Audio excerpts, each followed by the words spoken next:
Saik ang itim na SUV na ito dahil sa pagdaan sa EDSA busway sa bahagi ng Ortiga sa Pasig kahapon. Lula ng SUV ang mga tauhan ng US Embassy.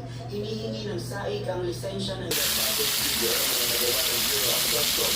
Ayon kay Pangulong Marcos sa bigla ng mga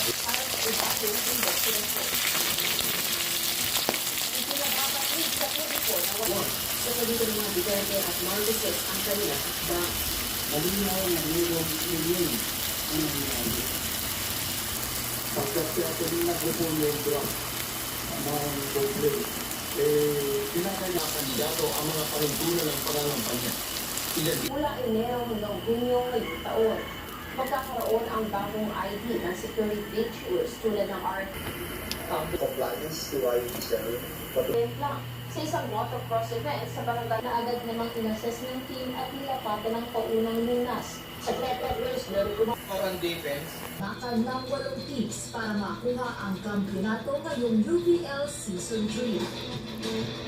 Simula March 5, 2025, mapapanood live sa Paco Arena tuwing Miyerkules at Linggo ang susunod na tawag sa naggalit ng iba pang mga susulat.